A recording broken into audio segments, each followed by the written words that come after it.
The sound of gunfire echoed through the mountains of Afghanistan as Lieutenant Commander Sarah Mitchell crouched behind a boulder, her radio crackling with desperate voices. The mission had gone wrong in the worst possible way. What was supposed to be a simple intelligence-gathering operation had turned into a nightmare when Taliban forces ambushed her team in the remote valley. Viper 6, this is Eagle 1. Commander Reynolds is down and captured. Repeat, the commander is captured. The voice of Sergeant Martinez came through her earpiece, barely audible over the sound of explosions. Sarah's heart sank. Commander James Reynolds, her mentor and the most respected SEAL officer in their unit, had been leading a small reconnaissance team when they walked into a trap. The Taliban fighters had been waiting, using local informants to track their movements. Now Reynolds was in enemy hands, and Sarah knew what that meant in this part of Afghanistan. She pressed her back against the cold rock and tried to think clearly. Reynolds had trained her for situations like this, but nothing had prepared her for the possibility of losing him. The man who had pulled her through SEAL training when everyone said a woman couldn't make it was now depending on her to make the right choice. Martinez, what's your position? She whispered into her radio. About 2 clicks south of the target village. We can see smoke rising from the compound. They've got him in there, but it's heavily fortified. At least 30 fighters, maybe more. Sarah closed her eyes and ran through their options.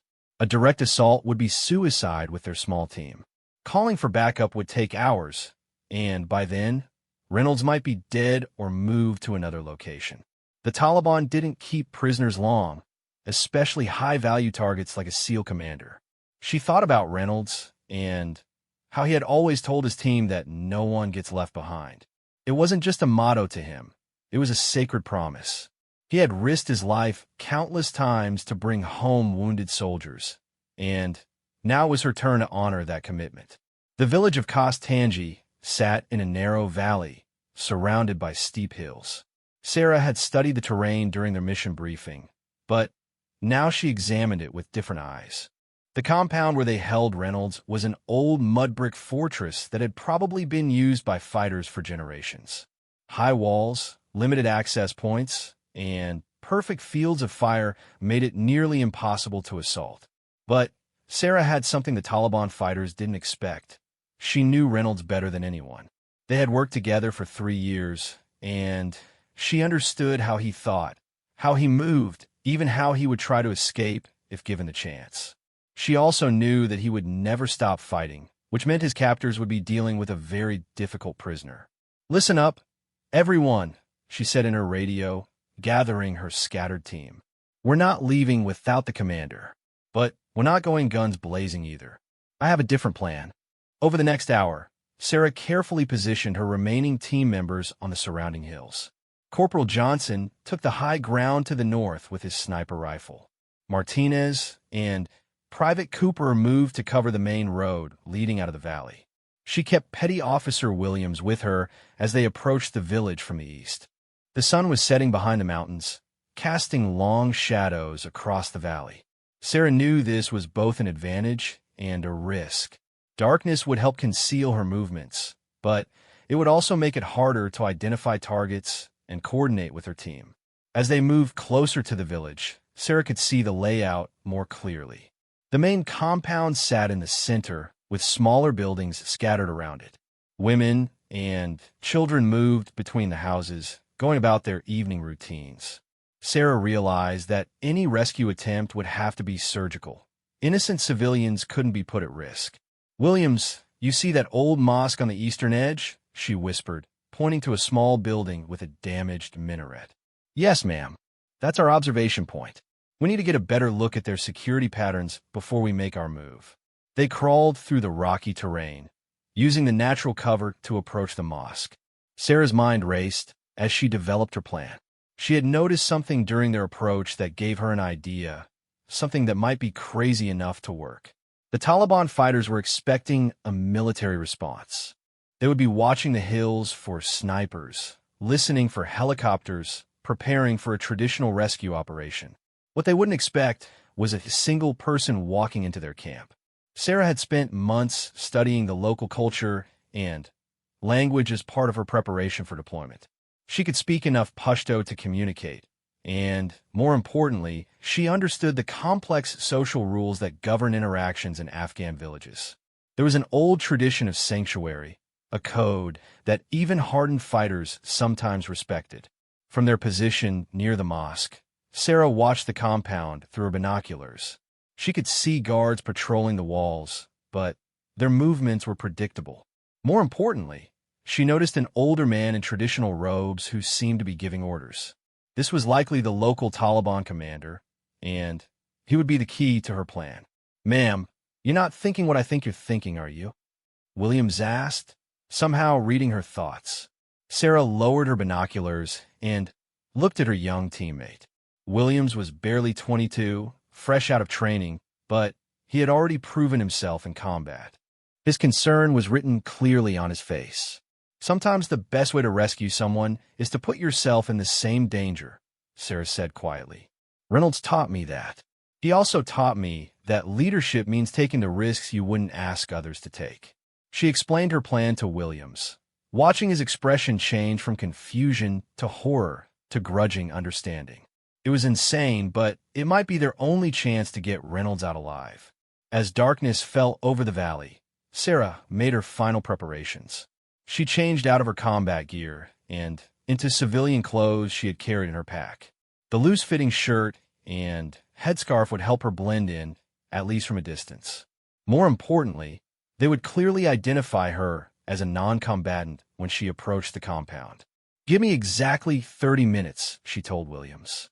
"If I'm not out by then, signal the others and fall back to the extraction point. Don't try to be a hero."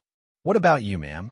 Sarah checked her concealed pistol one more time and made sure her radio was set to emergency frequency. "I'm going to do what Reynolds would do. I'm going to bring our people home." She left Williams in position and began making her way toward the village. Every step took her further from safety and closer to almost certain death.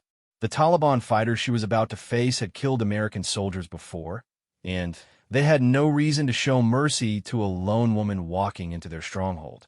But Sarah had learned something important during her years as a SEAL. Courage wasn't the absence of fear, it was acting in spite of fear. And, right now, Commander Reynolds was counting on her to be courageous. As she approached the edge of the village, Sarah could see lights flickering in the windows of the main compound. Somewhere inside those walls, Reynolds was probably wounded, possibly being tortured, definitely planning his own escape attempt.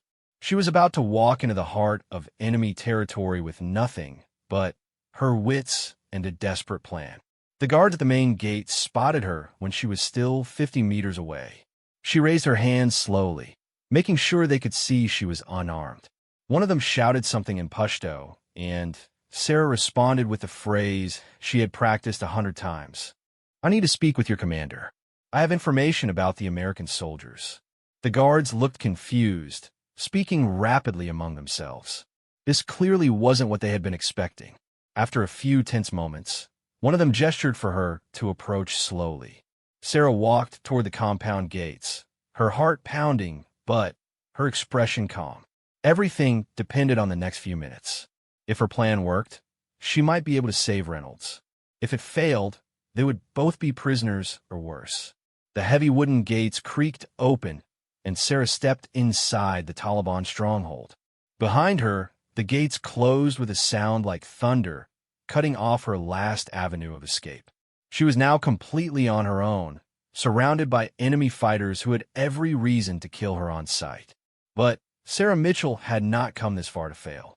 She had made a promise to bring Reynolds home, and she intended to keep it, no matter what the cost. The courtyard inside the compound was lit by several small fires burning in metal barrels. Sarah counted at least 15 fighters visible, all armed with AK-47 rifles and watching her with suspicious eyes. The smell of cooking food mixed with smoke and dust created an atmosphere that was both ordinary and terrifying. A man approached her from across the courtyard.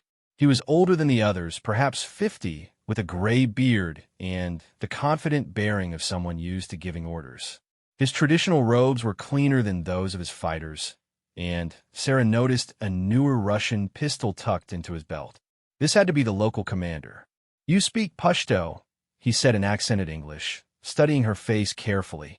"But you're American military. Why do you come here alone?" Sarah had rehearsed this moment in her mind during the walk to the compound. But facing the reality was different. The man's eyes were intelligent and calculating. He wasn't going to be easily fooled, which meant her story had to contain enough truth to be believable. "My name is Sarah.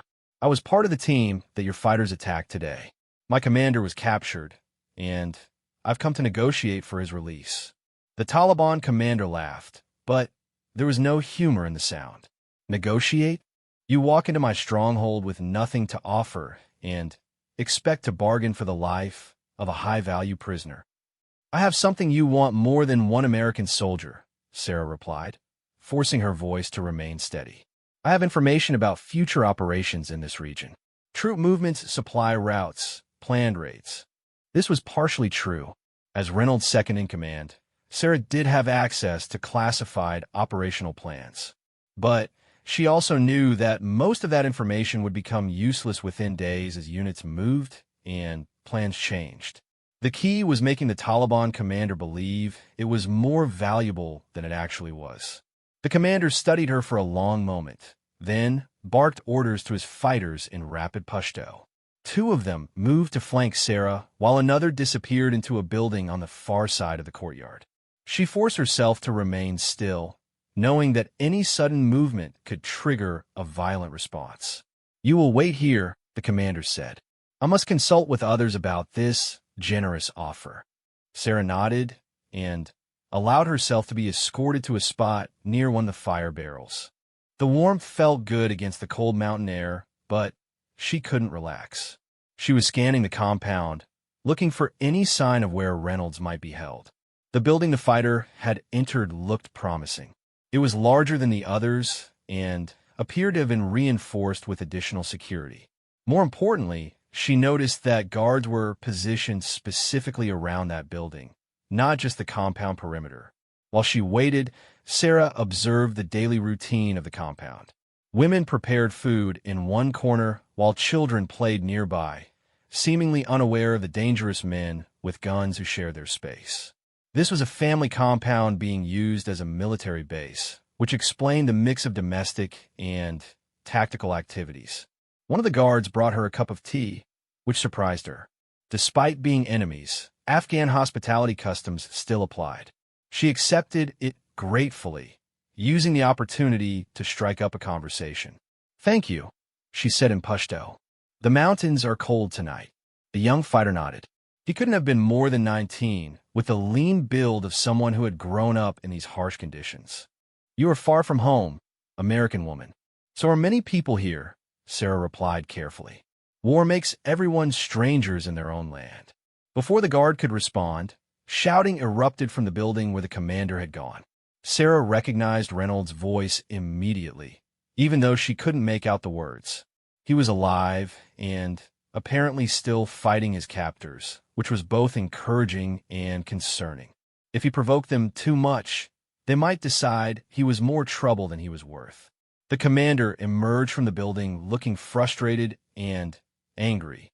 He strode across the courtyard to where Sarah waited, his hand resting on his pistol grip. "Your commander is uncooperative," he said. "Perhaps you can convince him to be more reasonable about answering our questions." This was the opportunity Sarah had been hoping for. "Let me talk to him. I can make him understand the situation." "You think I am fool?"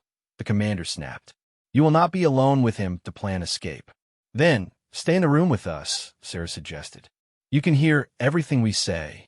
I just need him to know that cooperation might keep us both alive."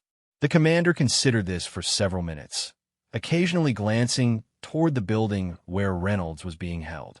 Sarah could hear more shouting, followed by what sounded like furniture being overturned. Reynolds was definitely not making things easy for his captors. "You have 5 minutes," the commander finally decided. "But any attempt at escape will result in immediate execution for both of you." Sarah was escorted across the courtyard by 3 fighters, while the commander walked ahead. The building they entered was dimly lit by oil lamps, with thick stone walls that would muffle sound. They passed through 2 rooms before reaching a heavy wooden door secured with multiple locks. The commander shouted instructions to someone inside, and Sarah heard the locks being unfastened. When the door opened, she saw Reynolds for the first time since the ambush. He was sitting on the floor with his hands tied behind his back, but otherwise appeared uninjured. His uniform was torn and dirty, and there was dried blood on his forehead from what looked like a minor cut. When he saw Sarah, his expression went through several rapid changes: surprise, concern, and then understanding. "Lieutenant Commander Mitchell," he said formally, "I wasn't expecting to see you here." "Sir, I've come to discuss terms for our release," Sarah replied, hoping he would pick up on her meaning. Reynolds studied her face carefully, and she could see him processing the situation. After 3 years of working together, they had developed an almost telepathic understanding during combat operations. She hoped that understanding would serve them now. "Terms," Reynolds said slowly. "What kind of terms?" The Taliban commander stepped forward. "Your woman offers intelligence about American operations in exchange for your freedom." Sarah winced internally at being called "your woman," but Reynolds showed no reaction. Instead, he focused on her with the intensity she had seen him use when analyzing complex tactical problems. "That's a significant offer," he said carefully. "The kind of information the lieutenant commander has access to could be very valuable." "Indeed," the commander agreed. "But first, she must prove she really has such knowledge. Tomorrow, she will provide details about the American base at Shank: guard positions, patrol schedules, vehicle movements." Sarah's heart sank. Forward Operating Base Shank was heavily defended and home to hundreds of soldiers. Any information that could compromise its security would put countless lives at risk. But she also realized that the commander had just given her exactly the opening she needed. "I'll need to consult my notes," she said. "I have detailed reconnaissance data, but it's hidden outside the village. Too dangerous to carry with me." The commander's eyes narrowed. "You expect me to allow you to leave and return?" "Not alone," Sarah replied quickly. "Send guards with me. But the information is buried in a specific location, and only I know exactly where." This was a complete lie, but it bought her time and potentially got her outside the compound walls. She was making up the plan as she went along, hoping that an opportunity would present itself. Reynolds cleared his throat. "Commander, if I might suggest something?" The Taliban leader turned to him with obvious suspicion. "The lieutenant commander is telling the truth about the intelligence value," Reynolds said. "But she's also one of our best tactical planners. If you're serious about this exchange, you should know that her word is reliable." Sarah understood what Reynolds was doing. He was vouching for her credibility to make the Taliban commander more likely to trust her story. It was risky because it also made her seem more valuable as a prisoner. "We will see," the commander said after a moment. "Tonight, you both remain here as our guests. Tomorrow, we test the value of this intelligence." As they were escorted to separate rooms in the building, Sarah managed to catch Reynolds' eye one more time. He gave her the slightest nod, and she knew he understood that she had some kind of plan in motion. Sarah was locked in a small room with stone walls and a single barred window. The accommodations were basic, but not deliberately harsh: a thin mattress, a blanket, and a pitcher of water. Her guards had taken her boots, but otherwise left her undisturbed. As soon as she was alone, Sarah moved to the window and carefully examined the bars. They were old iron, set deep into the stone, and wouldn't be easy to remove without tools. But the mortar around them showed signs of age and weathering that might be exploited given enough time. More importantly, the window faced toward the hills where her team was positioned. If Williams was still in place at the mosque, he might be able to see the building she was in. She used her small pen light to flash a brief signal toward the hills, hoping her teammate would recognize it. Outside her room, she could hear guards talking quietly in the hallway. Their conversation was in Pashto, but she caught enough words to understand they were discussing the unusual situation of having American prisoners who wanted to negotiate rather than escape. Sarah settled onto the mattress and tried to organize her thoughts. She had successfully infiltrated the compound and confirmed Reynolds' location. Her team knew where she was, and the Taliban commander was willing to consider an exchange. But she still had no clear path to getting both of them out safely. The fake intelligence story had bought her time, but tomorrow she would have to produce something convincing or face the consequences. Worse, if she did provide real intelligence to protect their lives, she would be betraying her oath and potentially causing the deaths of fellow soldiers. As the night deepened around the compound, Sarah listened to the sounds of the guards changing shifts and the distant conversation of fighters around the courtyard fires.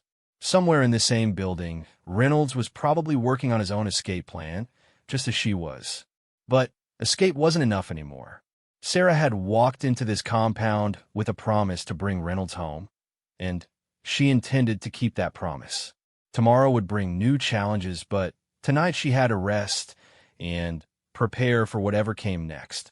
The mountain wind whistled through the bars of her window, carrying the smell of snow from the higher peaks.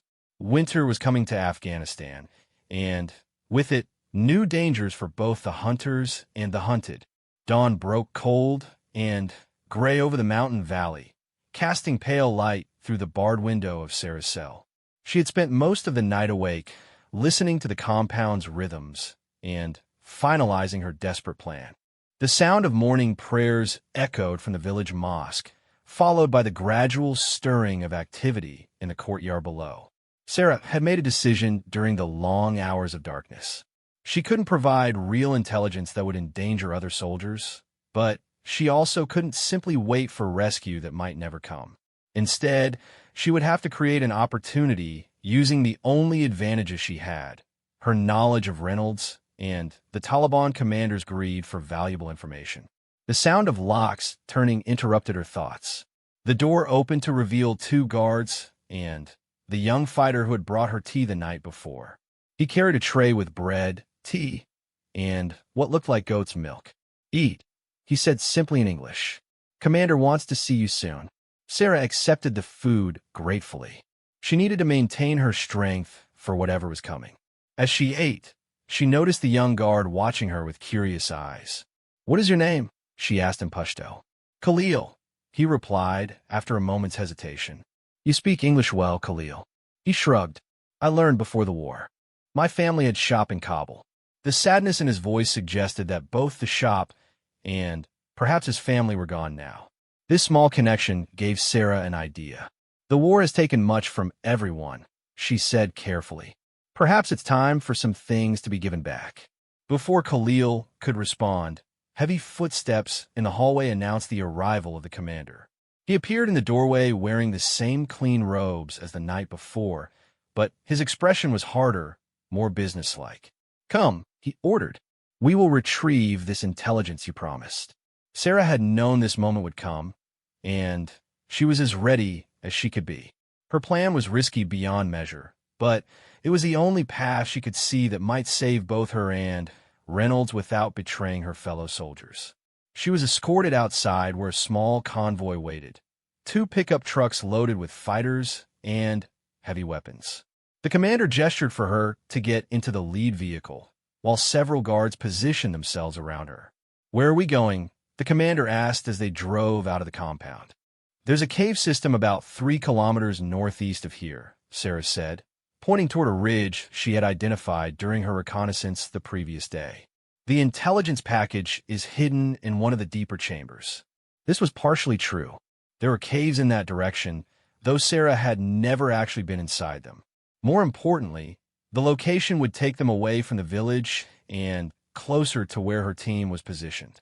As they bounced along the rough mountain track, Sarah studied the terrain through the truck's windows. The ridge she had pointed toward was honeycombed with natural caves that had been used by fighters for generations. It was also exactly where Corporal Johnson would be positioned with his sniper rifle, if Williams had managed to pass along her signals from the night before. The convoy stopped at the base of a steep slope covered with loose rocks and sparse vegetation. The commander ordered most of his fighters to remain with the vehicles, while he personally escorted Sarah up the hillside with 4 guards. The climb was treacherous, with unstable footing and the constant risk of avalanche. Sarah picked her way carefully upward, buying time while she scanned the surrounding hills for any sign of her teammates. She spotted a brief flash of reflected sunlight from a position about 800 meters to the north. Johnson's scope lens, she hoped. "This cave here," Sarah said, pointing to a dark opening in the rock face about 50 meters above them. "The package is hidden inside." The commander studied the cave entrance with obvious suspicion. "Very convenient location," he said. "Easy to defend, multiple escape routes." "Which is exactly why it's a good hiding place," Sarah replied. "But if you prefer, we can go back to the compound and forget about the whole arrangement." The Taliban leader considered this for a long moment, his calculating eyes moving between Sarah and the cave entrance. Finally, he gestured for his men to proceed upward. The cave was larger than it appeared from outside, with a main chamber that extended back into darkness. Sarah had been hoping for this. She needed space to maneuver and multiple directions to move if things went badly. She also noticed that the sound of voices echoed strangely in the enclosed space, which could work to her advantage. "Show me," the commander demanded, his hand resting on his pistol. Sarah moved toward the back of the cave, using her small flashlight to illuminate the rocky walls. She was stalling for time, hoping that Johnson had seen them enter and was moving into position. "It's back here," she said, kneeling beside a pile of loose rocks. "We buried it deep to avoid discovery." As she pretended to search through the rocks, Sarah palmed the small emergency flare from her pocket. It was a standard piece of SEAL equipment, designed to produce intense light and smoke for exactly this kind of situation. The sound of footsteps on loose gravel outside the cave made everyone freeze. One of the guards moved to the entrance and peered out, his rifle ready. After a moment, he called back that he saw nothing unusual.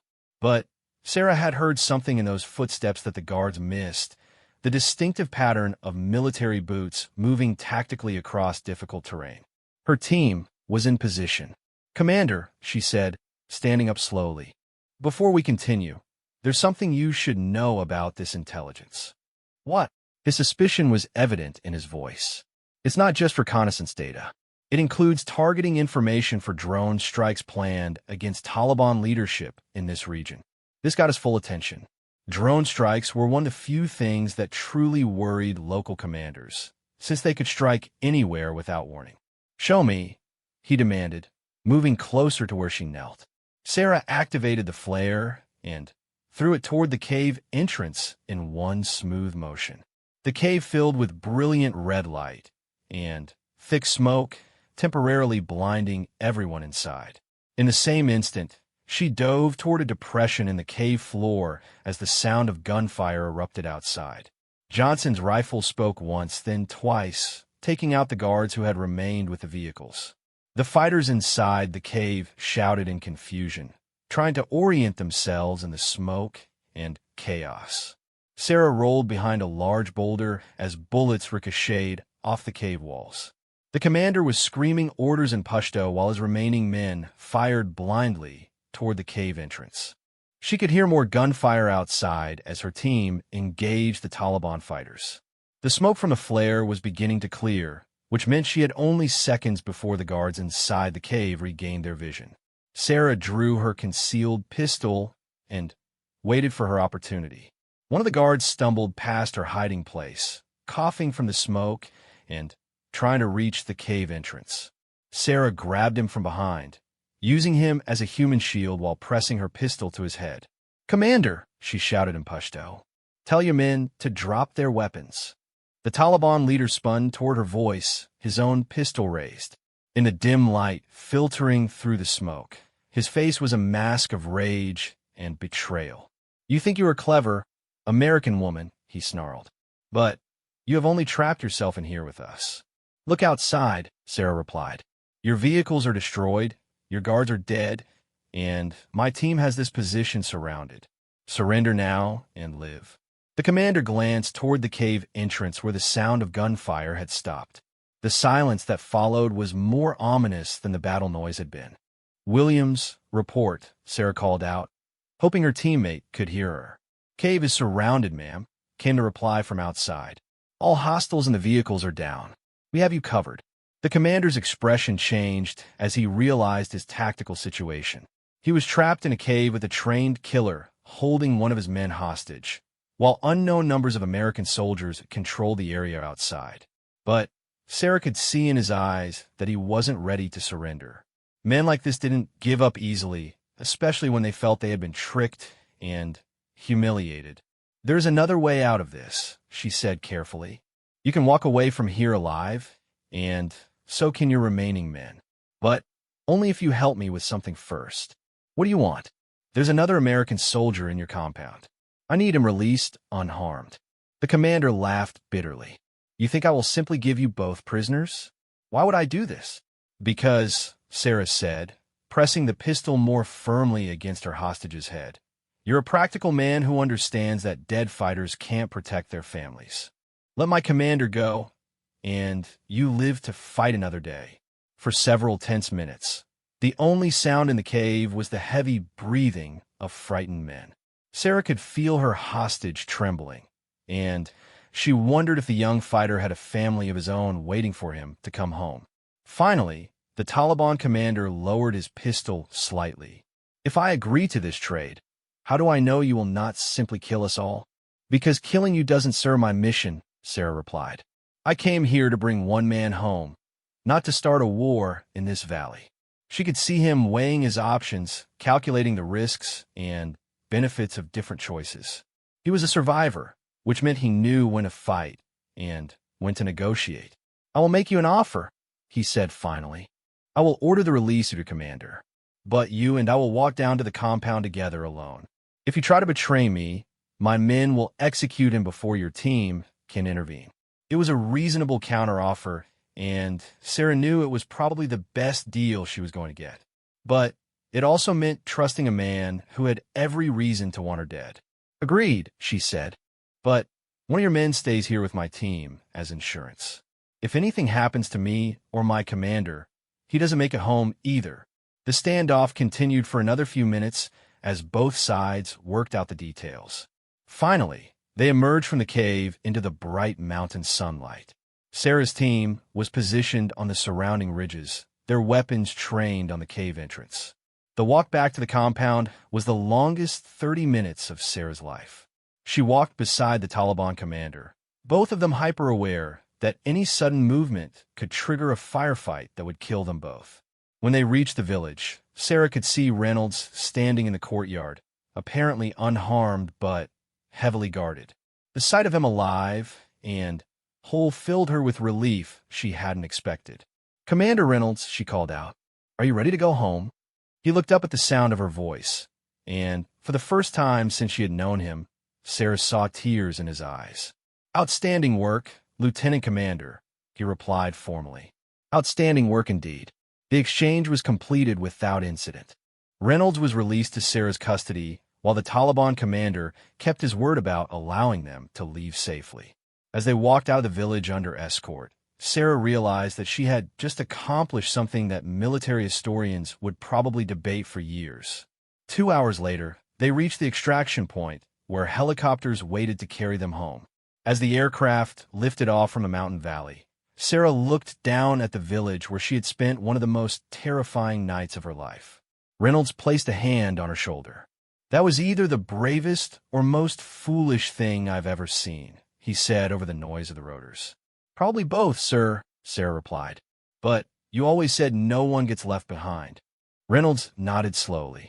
"I did say that, but I never expected anyone to take it quite so literally." As the helicopters disappeared into the distance, the Taliban commander watched from the compound courtyard. He would live to fight another day, but he would also remember the American woman who had walked into his stronghold alone and walked out with a prize.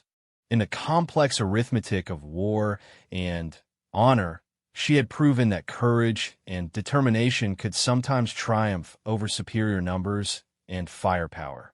Sarah Mitchell had kept her promise. Commander Reynolds was going home.